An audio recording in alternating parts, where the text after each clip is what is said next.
السلام علیکم، کیسے ہیں آپ سب؟ آئی ہوپ کہ آپ سب ٹھیک ہوں گے۔ آج میں آپ کے ساتھ شیئر کروں گی حضرت عثمان بن عفان رضی اللہ عنہ کا بینک اکاؤنٹ۔ تو چلیے ویڈیو کو سٹارٹ کرتے ہیں۔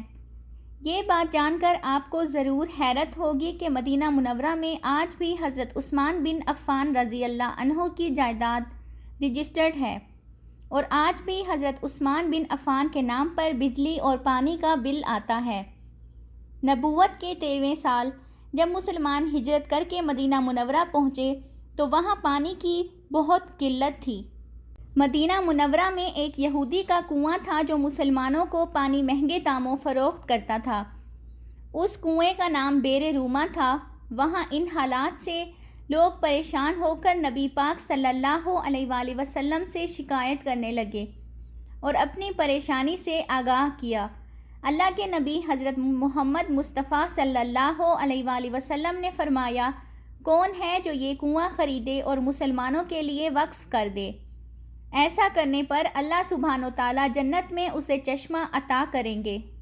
یہ سن کر حضرت عثمان بن عفان رضی اللہ عنہ یہودی کے پاس گئے اور کنواں خریدنے کا اظہار کیا۔ کنواں چونکہ منافع بخش آمدنی کا ذریعہ تھا، اسی لیے یہودی نے اسے فروخت کرنے سے انکار کر دیا۔ حضرت عثمان غنی رضی اللہ عنہ نے یہ تدبیر کی کہ یہودی سے کہا، پورا کنواں نہ سہی، آدھا کنواں مجھے فروخت کر دو۔ آدھا کنواں فروخت کرنے پر ایک دن کنویں کا پانی تمہارا ہوگا اور دوسرے دن میرا ہوگا۔ یہودی اس پیشکش پر لالچ میں آ گیا۔ اس نے سوچا حضرت عثمان غنی رضی اللہ عنہ اپنے دن میں پانی مہنگے داموں فروخت کریں گے، اس طرح اسے زیادہ منافع کمانے کا موقع مل جائے گا۔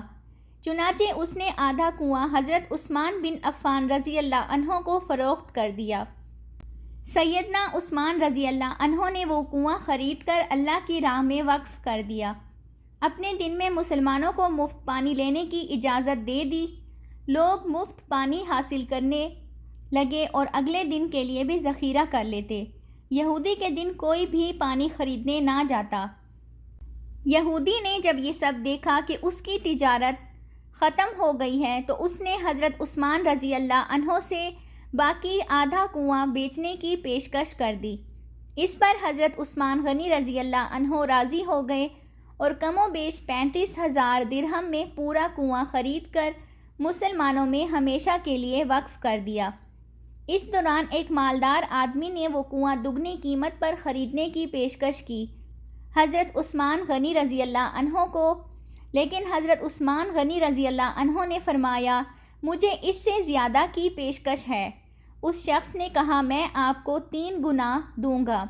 حضرت عثمان غنی رضی اللہ عنہ نے فرمایا، مجھے اس سے بھی کہیں زیادہ پیشکش ہے۔ اس آدمی نے پھر کہا، میں 4 گنا دوں گا۔ حضرت عثمان نے کہا، مجھے اس سے بھی کہیں زیادہ کی پیشکش ہے۔ اس طرح وہ شخص رقم بڑھاتا گیا اور حضرت عثمان بن عفان یہی جواب دیتے رہے، یہاں تک کہ اس آدمی نے کہا، حضرت آخر آپ کون ہیں کہ جو آپ کو 10 گنا دینے کی پیشکش کر رہا ہے؟ سیدنا عثمان غنی رضی اللہ عنہ نے فرمایا، میرا رب ایک نیکی پر 10 گنا دینے کی پیشکش کرتا ہے۔ اللہ سبحانہ وتعالیٰ حضرت عثمان بن عفان کے اس عمل کو ایسے قبول فرمایا اور اس میں اتنی برکت عطا فرمائی کہ قیامت تک اس کے لیے صدقہ جاریہ بنا دیا۔ یہی وہ انسان تھے جن کی جانیں اور مال اللہ نے اپنی جنتوں کے بدلے خرید لیا۔ یہی وہ ہستیاں ہیں جنہوں نے اللہ سبحانہ تعالیٰ کے ساتھ تجارت کی، جنہوں نے اللہ کی راہ میں دیا اور اللہ نے پھر انہیں کئی گنا زیادہ بڑھ کر عطا کیا۔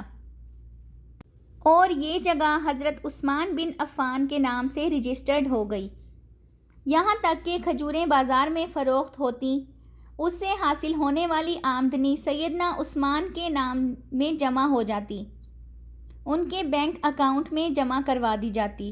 چلتے چلتے یہاں تک کہ اس اکاؤنٹ میں اتنی رقم جمع ہو گئی کہ مدینہ منورہ کے مرکزی علاقے میں اس باغ کی آمدنی سے ایک کشادہ پلاٹ لیا گیا، جہاں فندق عثمان بن عفان رضی اللہ عنہ کے نام سے ایک رہائشی ہوٹل تعمیر کیا گیا۔ اس رہائشی ہوٹل سے سالانہ جتنی آمدنی آتی اس کا آدھا حصہ غریبوں اور مسکینوں کی کفالت اور باقی آدھا حصہ حضرت عثمان بن عفان رضی اللہ عنہ کے بینک اکاؤنٹ میں جمع ہو جاتا۔ وقت گزرتا گیا اور یہ کنواں مسلمانوں کو سیراب کرتا رہا، یہاں تک کہ حضرت عثمان غنی رضی اللہ عنہ کے دور خلافت میں اس کنویں کے ارد گرد کھجوروں کا باغ بن گیا اور اس دور میں ہی اس باغ کی دیکھ بھال شروع ہو گئی۔ بعد ازاں اہل سعود کے عہد میں اس باغ کے کھجور کے درختوں کی تعداد تقریباً 1500 ہو گئی۔ حکومت وقت نے اس باغ کے گرد 4 دیواری بنوائی۔ لاکھوں کروڑوں سلام سیدنا عثمان بن عفان رضی اللہ عنہ پر۔ ہوپ کہ آپ کو آج کی میری یہ ویڈیو اچھی لگی ہوگی، تو چینل کو سبسکرائب کرنا بالکل بھی مت بھولیے گا تاکہ مزید نئی آنے والی ویڈیوز کا نوٹیفیکیشن بر وقت آپ کو مل سکے۔ ملتے ہیں نیکسٹ ویڈیو میں، تب تک اللہ حافظ۔